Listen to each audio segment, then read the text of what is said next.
Welcome back to USA Celeb, the home of calm, clear Hollywood storytelling. I'm Nova, your guide through the truth behind the headlines, without the noise, without the politics, and without the chaos.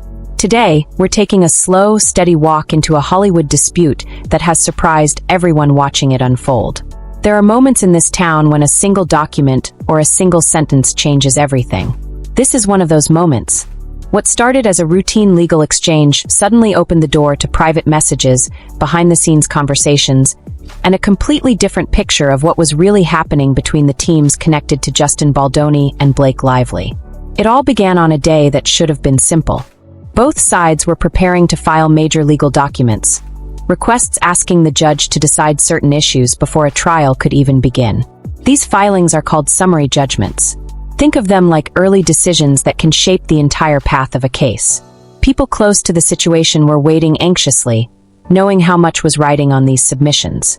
But before those filings even hit the court system, something else rose to the surface. A woman named Melissa Nathan had just filed a response to Blake Lively's legal team. A week earlier, Blake's attorneys had accused Melissa of withholding documents, redacting information, and failing to cooperate with the process. They asked the court to punish her, what lawyers call sanctions. But Melissa's response didn't just push back. It flipped the entire narrative. In her filing, Melissa calmly explained that she had turned over the documents, and she included them again to prove it. She also explained that both she and Justin Baldoni's team had been submitting materials consistently. Even more surprising, she pointed out that Blake Lively had already filed several of the same documents her own team was claiming were missing. It was a moment that caught everyone off guard. But the biggest shock wasn't the argument itself. It was what came with it. Because of these back-and-forth accusations, the public suddenly gained access to a large batch of private text messages and emails. And these messages revealed a story that was very different from the one fans had been told. For months, social media had pushed the idea that Justin Baldoni and his team were running a smear campaign against Blake Lively. But once people saw what was actually in the messages, that theory started to crumble. The texts did not show anyone plotting against Blake. They did not show a team trying to ruin her reputation. They did not show a coordinated attack of any kind. Instead, the messages showed something else entirely: frustration, exhaustion, and people quietly trying to protect themselves while rumors spread around them. One message came from Jamie Heath, who worked closely with Justin. When he saw an article praising Blake, he didn't express jealousy or anger. He didn't suggest pushing negative stories. Instead, he wrote, "Let her be praised. I see this as a win. As long as they're not coming for us, I'm good." It was simple. It was calm. And for many longtime Hollywood watchers, especially older viewers who value restraint, it felt surprisingly mature. But the most important message of all came from Justin Baldoni himself. Someone sent the team a link to a random online comment from a stranger claiming Blake had behaved badly years ago. Instead of entertaining it, instead of allowing the rumor to spread, Justin stepped in immediately with 2 words. Shut it down. No drama. No gossip. Just a hard stop. The more messages people read, the more the narrative shifted. This didn't look like a smear campaign. If anything, it looked like a group trying desperately to stay focused while dealing with waves of unprovoked negative stories. Behind the scenes, however, the legal pressure was rising. Blake's team kept insisting key documents were missing. Melissa kept showing proof that she had already submitted them. And so the question quietly changed from, what is Justin's team hiding? To what exactly were Blake's lawyers basing these accusations on? This is where the story truly begins to take a dramatic new turn, setting the stage for everything that follows. As the filings continued to surface, the tone inside the courtroom shifted. What had started as a straightforward dispute suddenly became a question of credibility. Who was telling the complete story, and who was leaving out key details? For many who follow Hollywood legal battles, this wasn't unfamiliar territory. The entertainment industry is built on perception, and perception often becomes the truth, even when the facts haven't caught up yet. But now, because of the documents Melissa released, people were seeing something far more grounded than rumor or speculation. The private messages revealed that Justin Baldoni's team wasn't planning attacks. They weren't celebrating negative press about Blake. They weren't exchanging cruel jokes or strategic smears. If anything, they were tired of defending, tired of clarifying, tired of seeing stories about Justin that didn't match who they felt he actually was. One message thread showed someone on the team sending around yet another negative story about Justin, followed by a sighing response. This again? Where is this even coming from? Not anger, not plotting, just confusion and exhaustion. And as these messages were made public, analysts began noticing something unusual about Blake's filings. In several places, the timelines didn't match the accusations. Documents she claimed had been hidden were already in the system, sometimes filed by her own side earlier in the process. This raised a quiet but important question within legal circles. Had Blake's team fully reviewed their own submissions before accusing others of withholding information? It wasn't a dramatic question. It wasn't flashy, but it was the kind of question judges pay close attention to. And then came the turning point. In one of the newly released email chains, a person associated with Justin's team wrote something that many found unexpectedly emotional. "We've stayed silent because we believed staying kind was the right thing. But silence keeps getting twisted. For older viewers, especially those who appreciate patience and dignity, this message resonated deeply. It captured a very human dilemma, whether to continue taking the high road or finally defend yourself publicly when the silence itself becomes harmful." But perhaps the most revealing detail came from Justin himself. In several messages, he repeatedly urged his team to stay respectful, stay factual, and avoid adding fuel to the fire.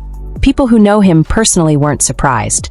But for the general public, who had heard months of speculation about behind-the-scenes drama, this side of him hadn't been visible until now. Meanwhile, Blake's team kept pushing their sanctions request, insisting Melissa had not been cooperative. Yet every time Melissa responded, she did so with full documents, timestamps, message logs, and clear explanations. Legal experts noticed a pattern. Her filings were organized, detailed, and supported by evidence. Blake's filings, in contrast, often leaned on assertions without offering matching documentation. And this brings the narrative to a subtle but powerful shift. By the time the judge reviewed the materials, the picture had changed. What had first looked like a simple claim of missing documents now looked like a misunderstanding, or perhaps a miscommunication, within Blake's own team. The public didn't see the judge's private notes or thoughts, of course, but observers noticed her tone during the next hearing. She asked sharp questions, not about what Justin's team failed to provide, but about the timeline, the redundancy of the documents, and why certain accusations were made if the materials were already filed. People inside the courtroom later described the moment as the turning of a tide. Because for the first time, the focus wasn't on Justin Baldoni's alleged conduct. It wasn't on the messages people assumed would show hostility. It was on whether the accusations themselves were fully supported. And that's where the real drama begins, when a case expected to move in one direction quietly pivots into another, revealing cracks that no one saw at the start. As the courtroom atmosphere shifted, a quiet tension settled over both legal teams. These moments in Hollywood cases are rarely explosive.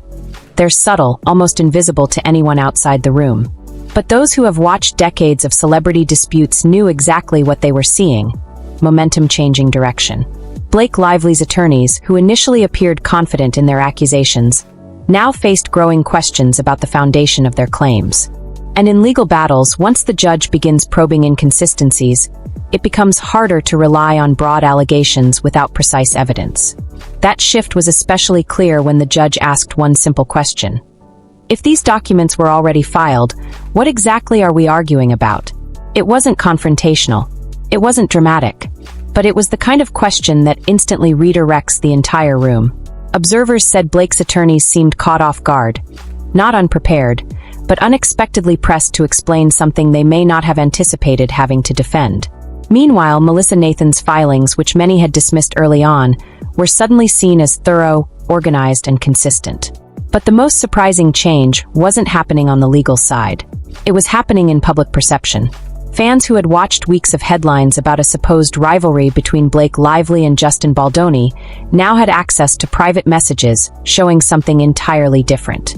There were no secret plots, no personal attacks, no coordinated negativity. In fact, the messages showed an almost uncomfortable level of restraint. At one point, a team member asked whether they should respond to a rumor circulating online. Justin's reply was immediate and unwavering. "No, we're not feeding it." In another exchange, Someone wanted to defend Justin publicly against a false claim. Again, Justin responded, "Don't. The truth lasts longer than noise." For many viewers, especially those 60 and older who have lived long enough to see how quickly gossip fades, this was a refreshing approach. There was no instant react culture here, just patience. But patience comes with complications. Because as the messages revealed, staying silent had allowed certain narratives to grow louder. People unfamiliar with the real dynamic assumed conflict where none existed. Some even speculated about personal issues between Blake and Justin, all while the messages showed the opposite. In one particularly striking exchange, someone on the team expressed frustration about being misrepresented. Justin responded not with anger, but with something bordering on empathy. People project what they want to see. Stay kind. Meanwhile, Blake Lively's team pushed forward with their claims, but the energy behind them seemed to weaken. Even fans who supported Blake began asking questions. Not about her character, but about the legal strategy her team was using. And then came the moment that changed the entire landscape. A new batch of communications was unsealed. These were not dramatic messages, no shouting, no fighting, no sudden revelations. Instead, they showed timelines, clear handovers of documents, and confirmation that several so-called missing materials were actually submitted by both sides at multiple points. Legal analysts watching this closely noticed something important. The documents didn't support the sanctions request. Not fully, not even close. They didn't prove wrongdoing by Blake, but they also didn't prove wrongdoing by Justin, Melissa, or anyone else. What they did show was something far more common in Hollywood disputes: miscommunication that spiraled into accusation. And once those accusations are made publicly, they're hard to reverse. As this reality settled in, the tone around the case began to soften, not publicly, not in headlines, but behind closed doors. There was a sense that the story was no longer about blame. It was about clarity, and clarity often leads to a truth that no one expected when the drama first unfolded. As more documents became public, a new pattern quietly emerged, one that shifted the tone of this entire Hollywood dispute. What had once looked like a battle between two powerful names now appeared to be something far more familiar, something almost mundane beneath the surface. Crossed wires, rushed assumptions, and a legal strategy that may have moved faster than the facts behind it. Inside the courtroom, the judge's questions grew more focused. She wasn't emotional, and she certainly wasn't taking sides. But she was doing what judges do best, cutting through the noise to find the truth in the middle. And the truth she seemed to be hunting for was simple. Were the accusations made in good faith, or were they the result of incomplete review? Observers noticed Blake Lively's attorneys becoming more cautious. Their earlier certainty had shifted into a posture of explanation, carefully walking through their reasoning, clarifying timelines, and trying to show they hadn't acted recklessly. Meanwhile, Melissa Nathan's quiet persistence began paying off. The more the court examined her submissions, the more it became clear that she had been providing documents all along, even if the other side hadn't fully acknowledged them. One legal commentator said it best: "This isn't a case of someone hiding documents. It's a case of someone drowning in them." That sentiment resonated with older viewers who've navigated bureaucratic systems all their lives. Many understood immediately. Sometimes information isn't missing, it's simply overlooked in the rush. But the shift wasn't only legal. It was emotional. For months, Blake Lively had been portrayed as reacting to a supposed smear effort. Justin Baldoni, in turn, had been portrayed as orchestrating it. But now that private messages were public, both of those narratives began to look thinner, like stories built on top of speculation rather than substance. One message in particular humanized the situation in a way headlines never captured. A team member wrote, "I hate that this is hurting everyone. None of this feels like who we really are." That message didn't come from Justin, Blake, Melissa, or a lawyer. It came from someone stuck in the crossfire, someone who saw how a misunderstanding between legal teams had grown into a full-blown Hollywood narrative. For many viewers, especially older ones who appreciate sincerity over spectacle, this message struck a chord. Because what the public was now seeing wasn't a feud. It wasn't a plot. It wasn't even a rivalry. It was the fallout of misunderstanding, magnified by fame, amplified by gossip, and accelerated by social media. Justin Baldoni's messages repeatedly showed restraint, even discomfort, about the rumors. Blake Lively's filings showed genuine concern about narratives she believed were emerging. But when the actual evidence surfaced, it showed less conflict between them and more confusion between their teams. And that brings us to the moment that truly shifted the energy in the case. When the judge reviewed the logs showing the exact times documents had been shared, she paused, long enough that people in the courtroom remembered it. The timelines didn't support the idea of hidden materials. They supported something far more ordinary: overlapping submissions, repeated filings, and teams working quickly under pressure. This pause from the judge signaled something important. The central accusation was losing weight. Not dismissed, not ignored, but no longer standing as firmly as it once had. Behind the scenes, both sides began to reassess their approach. Not because anyone admitted wrongdoing, but because the momentum of the case had changed. When clarity replaces accusation, legal strategies evolve with it. And smoothly, quietly, the story began moving toward a different direction. One no one predicted when the headlines first exploded. The deeper the court dug into the filings, the more the temperature in the room seemed to settle. What had begun as a high-pressure confrontation was gradually transforming into something more methodical, almost reflective. People who entered the courtroom expecting fireworks were instead witnessing quiet clarity take the lead. And that clarity pointed to one unmistakable reality. This was never the explosive feud it had been made out to be. In fact, the evidence now showed a story built not on hostility, but on crossed signals. On the outside, this had been framed as a breakdown between Blake Lively and Justin Baldoni. But behind the scenes, their private messages revealed two people surrounded by teams doing their best to manage chaos. Teams that were often working with different interpretations of the same events. One of the newly surfaced email threads captured this perfectly. A member of Blake's team wrote, "The timelines aren't aligning on our end. We need to regroup before we escalate." Just hours later, someone from Justin's side wrote something strikingly similar. "We keep submitting things, but no one seems to see them. What are we missing?" Two teams, two perspectives, the same confusion. For older viewers, those who've lived through workplace misunderstandings, bureaucratic errors, and simply being lost in paperwork, this was instantly relatable. It wasn't malice. It wasn't sabotage. It was the real consequence of fast-moving legal processes and assumptions made too quickly. But even as this new understanding emerged, the public narrative hadn't caught up yet. Online, people continued debating motives, pointing fingers, and imagining a personal fight that wasn't supported by any of the private communication. This gap between perception and reality became a focal point in the judge's next round of questions. She was calm, controlled, and precise. At one moment, she said, "Let's separate assumptions from documentation." Those words changed everything. Suddenly, the court wasn't looking at theories or interpretations.